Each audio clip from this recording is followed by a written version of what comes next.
This program is brought to you by Emory University. Well, at this point in our day, we expect a certain degree of indirection in pursuit of our ostensible subject. We expect that fantasies and recreations will be entangled with our authenticities and our purities. We expect, I think, ellipses in our assertions. We expect that beneath all of our sources, the things that are trumpeted and quested after, there's going to be some telling whispers and trails. So what I'm going to do today as a historical interpreter is practice what I call near immersion in the text and the manuscript of an unusually articulate religious source towards an understanding inevitably of him, his purported subjects, and myself, all three at once, inevitably in the thicket. Diego de Ocaña was a Spanish friar of the Order of St. Jerome, an alms collector, an image maker, an orchestrator and corrector of devotion, a counter-Reformation, post-Tridentine agent from a purported center out to the purported peripheries. He traveled throughout the Viceroyalty of Peru, all of South America save Brazil in these years, between 1599 and 1606. He traveled to the Indies as a fundraising messenger on behalf of his Spanish Geronimite convent and its guardianship of the miraculous sculpted image of the Virgin Mary, Our Lady of Guadalupe de Extremadura, the medieval Spanish original, not the now famous Mexican offshoot. He's also a representative of the many pilgrims who flocked to Guadalupe to give thanks annually, to pray for her favors and her miracles. Almost everything we know about Ocaña derives from an illustrated manuscript he created, left with trusted friends upon his death in Mexico City in 1608. This manuscript, which shifts inconsistently between dutiful reportage of an alms gatherer, an orchestrator of devotion, an informative travelogue about human, natural, and marvelous phenomena, a personal diary, a spiritual accounting, and more, and which contains 31 illustrations in watercolors and ink, a 3-act play, a brace of litanies and hymns in praise of the Virgin's miraculous history and power. This cross-genre manuscript resists any attempt to pin it down in terms of exactly what it is or what it purports to be. Ocaña offers up, if you will, several journeys entangled as one.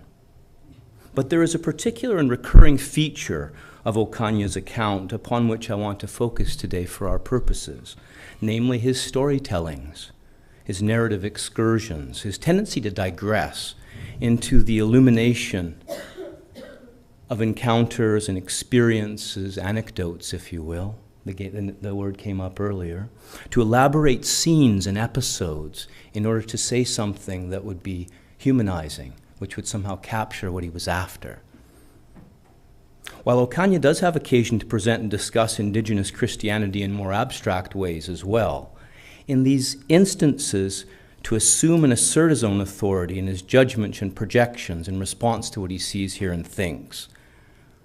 I want to say that these more abstract discussions and generalizations and justifications of self make considerably more sense when juxtaposed with Ocaña's illuminated episodes, these narrated digressions that effectively open up, contradict, and complicate the very same authority, assertions, judgments, and projections that he means to be all about. Time and again, Ocaña selects a vignette. He chooses an episode, verbally to paint a scene for his reader, frequently and to such a degree that in focusing upon this element, we're actually studying one of his core methods, one of his principal vehicles of realization and revelation. In Johannes Fabian's sense, they become Ocaña's instrumentalized encounters, his exemplary enactments. The episodes feature a prominent first-person point of view and a protagonism of Ocaña himself. The experiences often revolve around an overt encounter with an interlocutor of some kind. And here, Indigenous persons, while frequently met, are not the only people he seeks. So despite my focus today, I don't want you to think this is the only kind of encounter he narrates. The encounters are framed as clear-minded, positive opportunities for knowledge gathering, frequently with Okanya's alms gathering and recruitment strategies openly or covertly in play, but not necessarily. As such, the tellings are studded with Okanya's own retrospective veneer, the triumphal claim, the high-handed judgment, the faithful hope about what he's seeing and telling. Yet these moments in the text are perhaps even more remarkable for what they reveal within and behind all of this rationalization, all of this self-control and this assertive embroidery. Like other kinds of non-physical journey inside this manuscript, these ways of tripping in Okanya's mind set the writer and the reader on something like the same ride. He is betraying inklings of his own sense of futility. He's gaining and losing sight as he goes. He's clarifying and confusing, uncovering things. His pretense is pricked, if not punctured, in these episodes. Okanya's cultivated curiosity blurs often into discomfort, into a swirling sense of puzzlement, and even of failure in his own terms and those of his brethren. He's writing most often for his Geronimite superiors and brothers, and also for the Castilian court, with which the Geronimite order is very closely linked back in Spain. A few of the Geronimites' other predominant narrative motifs, those featuring the self-negating and suffering hero, for instance, and also his inclination towards diminishment and ridicule of what he most fears. These are the masks he makes to hide, to escape his unease. The human quandaries, many of them Indigenous Christians, the human quandaries in his path and his dismissiveness and negativity before them produce the knowledge he shares. Nowhere are these feelings and productions of knowledge more pronounced than in these narrated episodes, which find Okanya in contemplation of the complex human evidence of religious and cultural change, of incompletion, of new mixtures and fruitions in process, of nascent Indigenous Christianities. So we have here something quite delicious for historical interpreters from whichever discipline we come. We have the Spaniard in post-Tridentine times, charged with the counter-reformational conveyance and maintenance and correction of a spreading cult of a triumphantly peninsular image of the Virgin Mary herself, perhaps the most famous and storied of the Mediterranean and Iberian virgins at this time.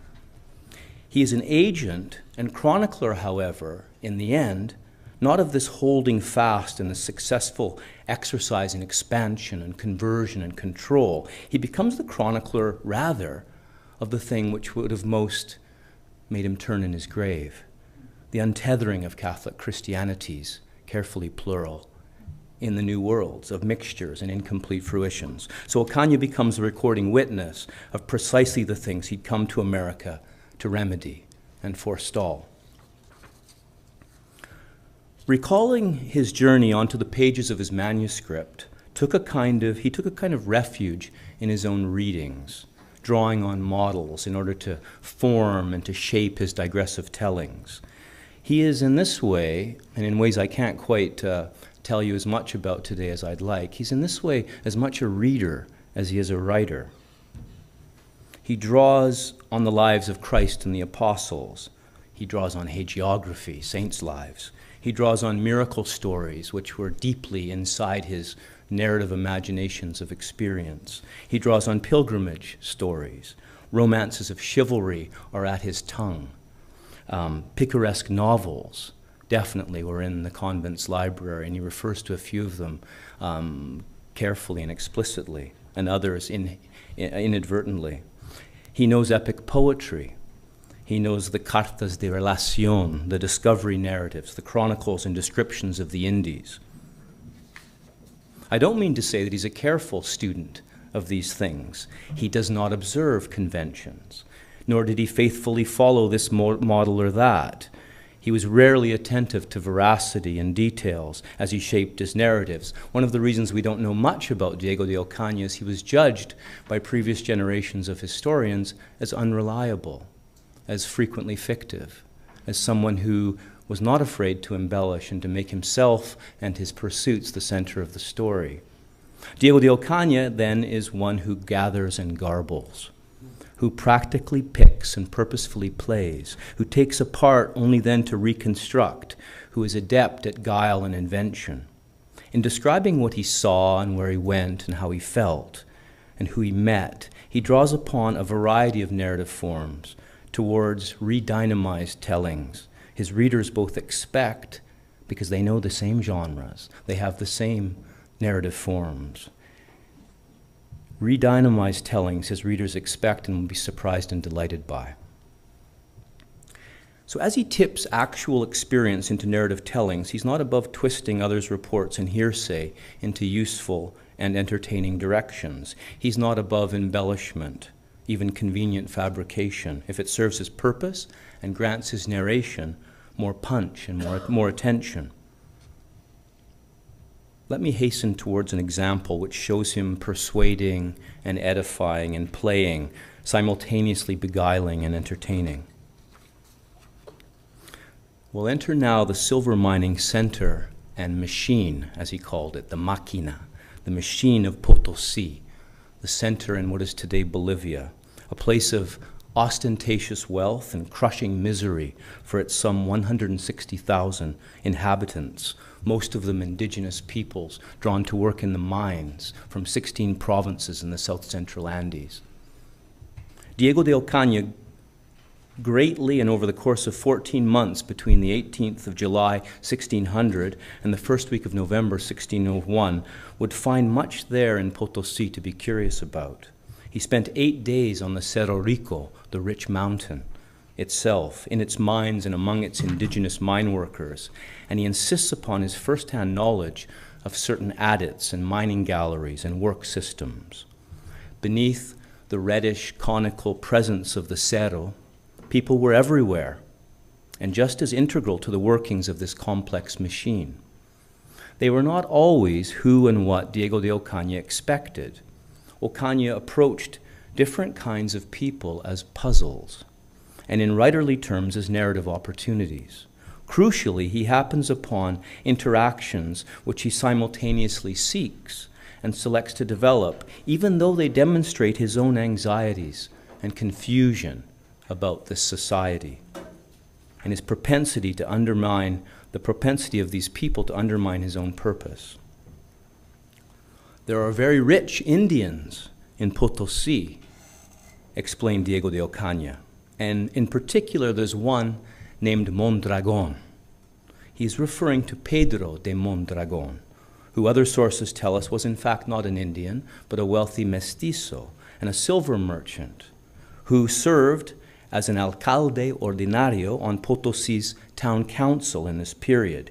He sat at the center of a multi-ethnic local governance. A letter from the Audiencia of La Plata to the King of Spain in 1603 notes that Mondragón of Potosí had, like many local notables, quite easily purchased his office, paid for his position of political civil influence, and also served some time as treasurer, so he was an old hand at local politics. His mother was an India Paya, the term for the Inca's concubines and other women of royal Inca blood, usually from Cuzco, the former Inca center, and many of whom had vassals, owned considerable lands and estates. His mother was an India Paya, who among the Indians are taken to be nobility, Ocaña explains to his readers. The letter lauds our Pedro de Mondragón as one of the crown's most useful vassals. Quite beyond his loyalty, his wealth, and his power, he makes great profits from his mines and metals. Mondragón's local supporters noted in other documentation, as did Ocaña from what he heard, that on many occasions he, Mondragón, had generously given and loaned great quantities of pesos to ensure that the annual shipment of silver to Spain, it was dispatched on time. They asked that this powerful local player be rewarded for these and other consistent contributions to the royal treasury, all made, they note, voluntarily and without any concern for self-interest. Ocaña, having learned some of these things, resolved to visit this Mondragón in his home. At first, Ocaña was not disappointed. Indeed, the friar quipped, it would be worth making the trip all the way from Spain just to see this man's house. Yet, as elsewhere in Ocaña's America, remarkable things and people were neither as they first seemed, nor as he would wish them to be. Here was a man whom Diego de Ocaña presents as indigenous, but who is dressed in the Spanish fashion, and surrounded by much evidence of wealth and trappings of his local respect and power. Yet his particular house and Spanish clothing only went so far for Ocaña, and Mondragón is presented more roundly as out of step, as getting it wrong. He is like a typical Hispanicizing indigenous noble on the north coast whom Ocaña had discussed earlier in his journey, ridiculed for wearing shoes without stockings. This great Mondragón of Potosí, Ocaña writes, I found him eating off the ground, off a low table, which reminded him further of how the Indians, all of them, normally eat, on the ground without so much as a table or chairs, always squatting on their heels. The unmissable implication is that the mestizo Mondragón, for all his wealth, and is now presented as a native Andean, cannot help but cling, unfortunately, to inferior customs. He seeks narrative refuge in ridicule. By making fun of Mondragón's low eating table, an apparent absence of care for a Spaniard's notion of dining formality, a highly intelligent and subtle silver boss man, a hard-working, Hispanicizing mestizo of considerable wealth and prestige, becomes a curious New World figure, a creature, ridiculous, amusing, brought to earth, quite literally.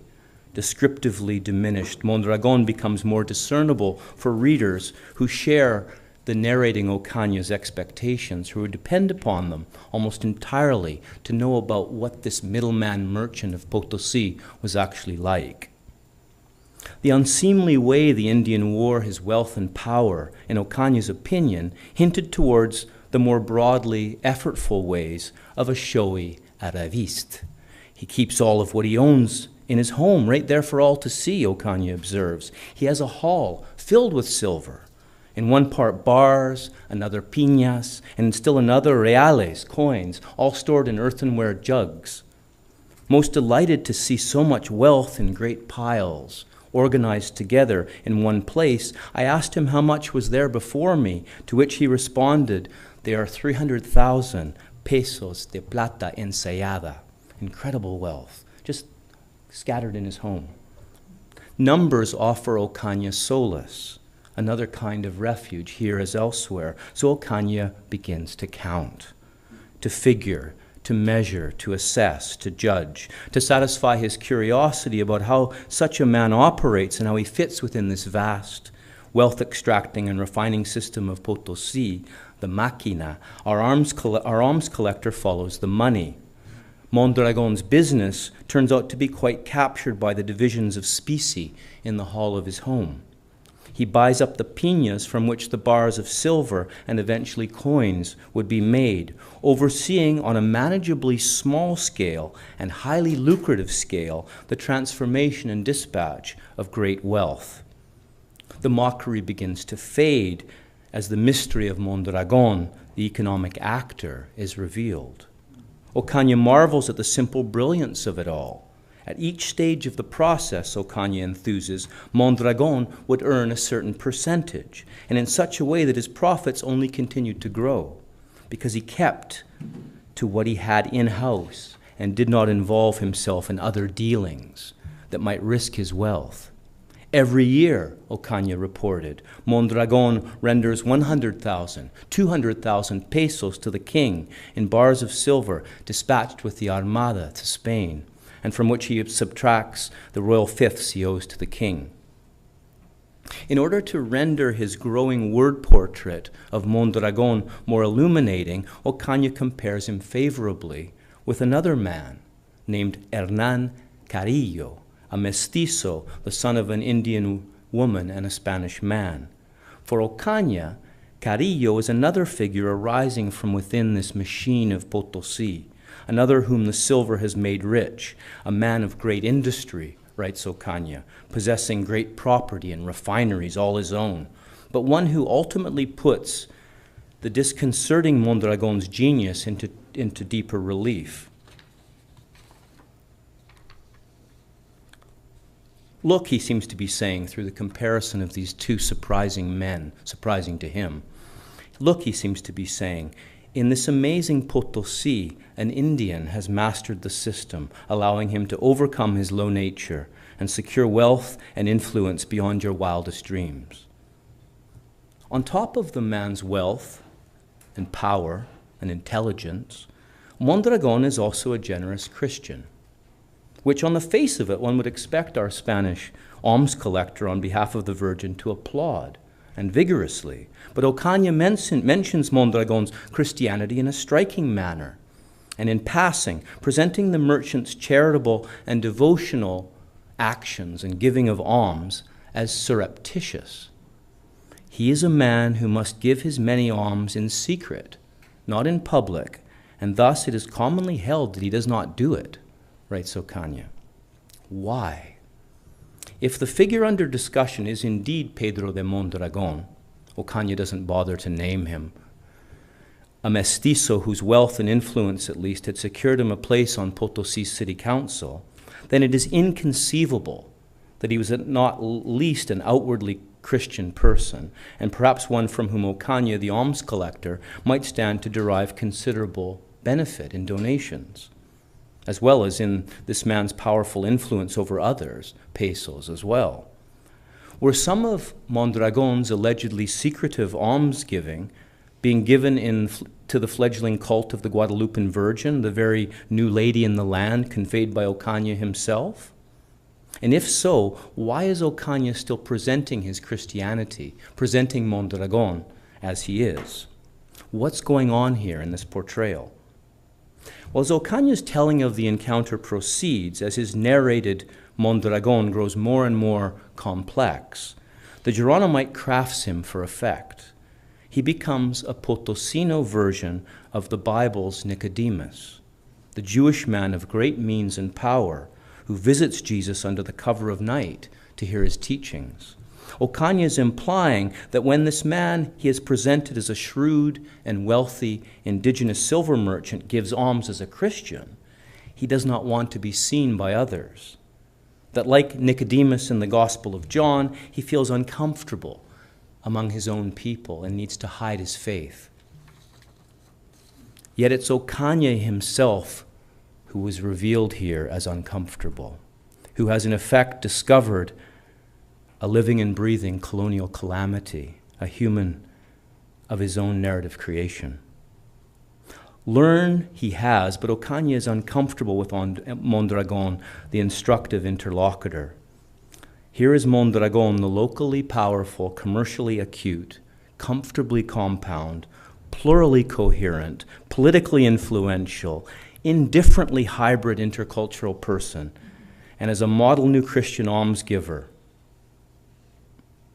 He prefers him to be less rounded, more tainted, a figure brandishing his wealth and eating upon the floor, a successful only because ruthless Indian businessman who's not brave enough in the new clothes of his Christianity to exhibit all openly among other indigenous people. Ocaña can't even call Mondragon a mestizo.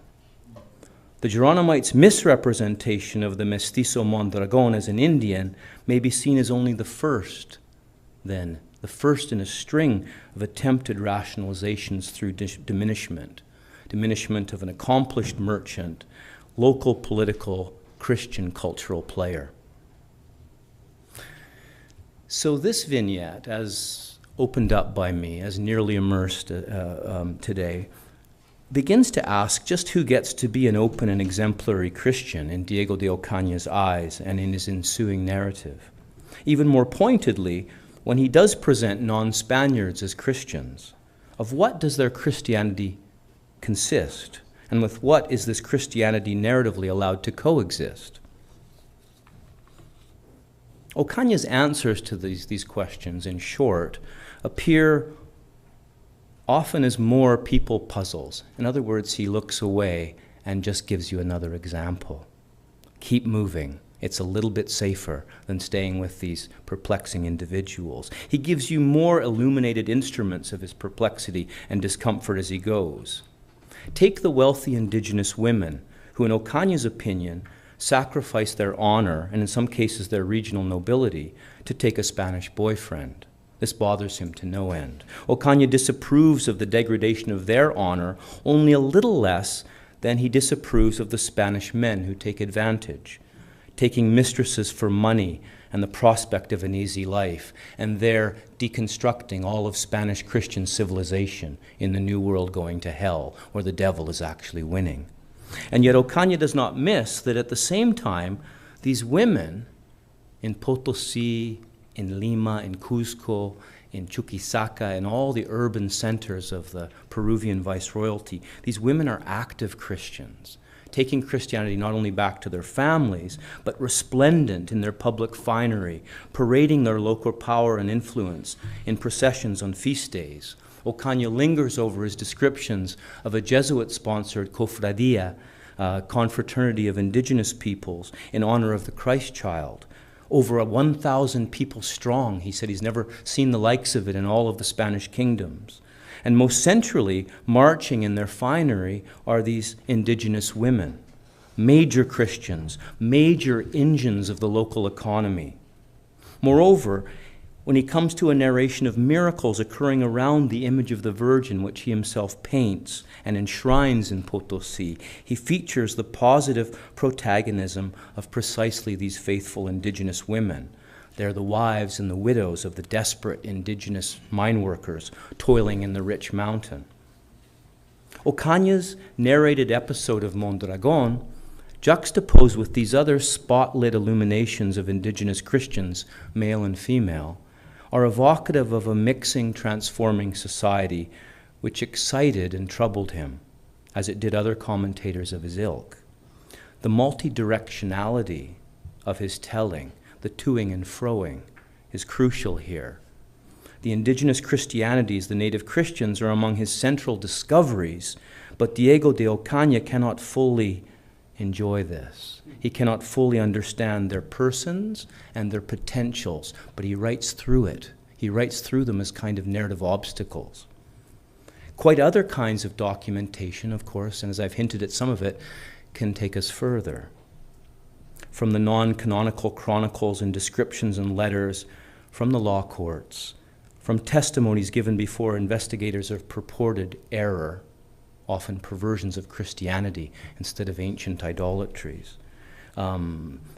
Testimonies before notaries recording last wills and testaments. These kinds of documents and many others reveal complex and highly authentic, untethering indigenous Christians. The very folks that our point of entry today, Diego de Ocaña, puzzled over and gave us much, but sort of failed in front of.